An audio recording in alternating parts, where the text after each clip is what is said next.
Universal Studios is known for its monster movies. Dracula being one of those is one of the crown jewels in our library. The walls around are bare, as though the dead were there. There are far worse things waiting man than death. The Centennial Project is Universal Pictures' 100th anniversary.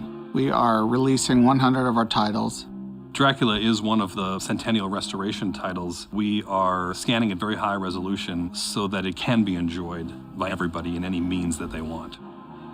I am Dracula. I bid you welcome. The process that we used in restoring Dracula starts with understanding what sort of film and sound elements we have at our disposal. The material in the vaults that we have here goes all the way back into the late 20s, early 30s. It's a pretty incredible volume. With Dracula, we also have an original press book. Dracula was originally marketed as a romance. It was released on February 14th, 1931. The film element that we used to do this particular restoration was a nitrate lavender positive, which is made directly from the original negative and is the most original surviving film element we have for this title. At some point in the life of this film, those elements were donated to the Library of Congress, and we have an agreement with them that when we need to access them, we can. Nitrate is pretty tricky. It is very combustible. Basically, it is almost like gunpowder. There's none here on the lot. It is stored in an environment that is as safe as possible. Shipping nitrate is highly regulated, from the packaging of it to the way that it is moved by truck. Once it came out here, it was a matter of bringing it into a facility that had all the permits that could use this material. We were pretty fortunate with Dracula. One set of elements was the base for everything. We are here. We are safe. In addition to the Bela Lugosi version of Dracula that's being restored, we're also restoring the Spanish Dracula. That film is really unique in Universal's history. The cast and crew from the Bela Lugosi version would come to Universal and film during the day, and then the Spanish cast would come in at night and film on the exact same sets. Soy Dracula. No podía usted ser más oportuno. The Latin American version is a little bit more sensual, it's a little bit more sexy. Que me prometas una cosa. The Bela Lugosi version is a little more straight-laced and narrow, if you will. Lupita Tovar's wardrobe was much more sleek and almost see-through in some scenes, while Helen Chandler was much more buttoned up in her version of Dracula.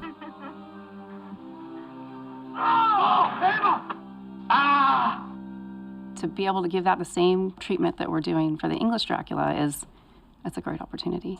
What we found with both films, like many from the early 30s, is that they suffered quite a bit of damage. With Spanish Dracula, we were unable to use reel 3 of the original negative. Fortunately, Universal's preservation efforts include collaboration with a number of international film archives, and as a result, we have another print of the Spanish version and use reel 3 from that to complete the restoration. In dealing with scratches, one of the best ways to eliminate those is to use what is known as a wet gate scan. What that involves is that the film, as it passes through the gate in the scanner, passes through a liquid bath. That liquid has the same index of refraction as the film emulsion, and therefore fills in the scratch and is not picked up by the scanner.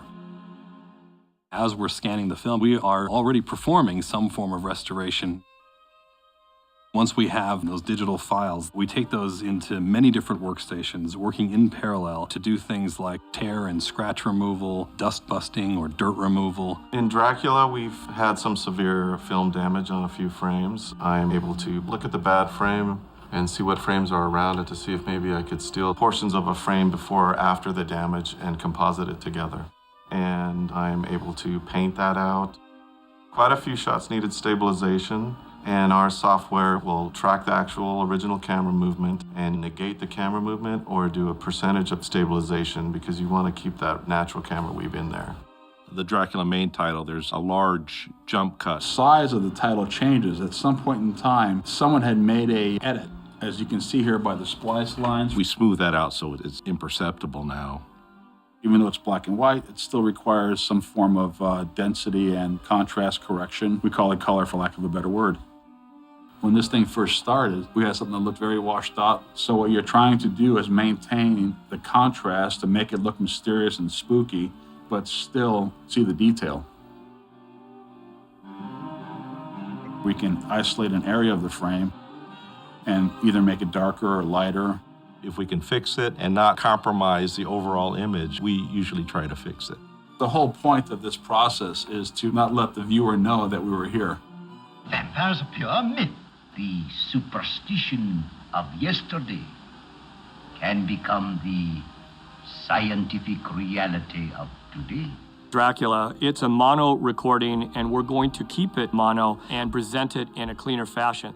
It goes through a process of going through perf by perf to make sure that we have no imperfections in that before we hang it on a reproducer.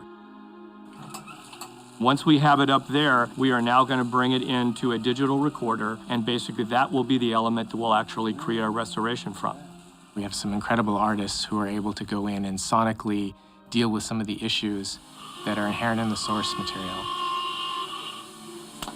As I'm going through, I can zoom in on various areas of the soundtrack and isolate pops, ticks, bumps, and individually clean up. The wear and tear of time is some of the biggest challenges. In the opening music of the film, which is from Swan Lake, just a very garbled piece where there's a speed change, they call it wow.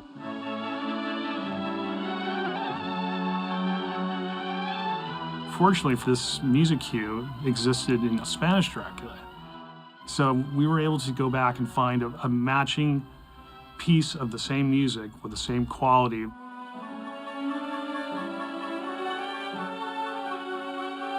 Now it's clear again. There's a lot of noise that exists in the original soundtrack.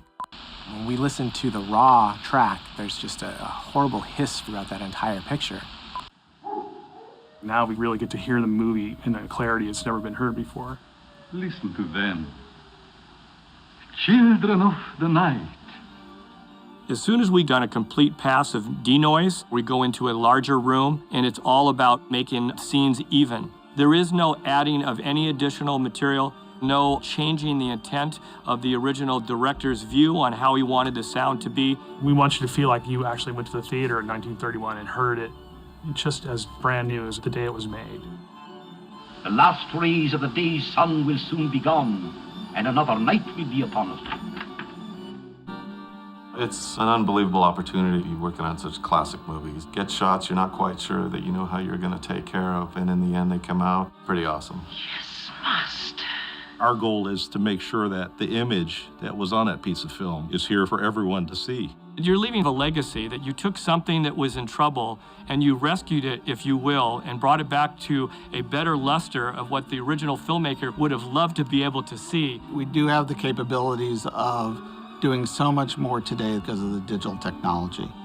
We take a great deal of pride and we feel a great deal of responsibility for being true to that content and enabling that content to be passed down generation to generation and to make it available for many years to come. She will live through the centuries to come, as I have lived. Good night.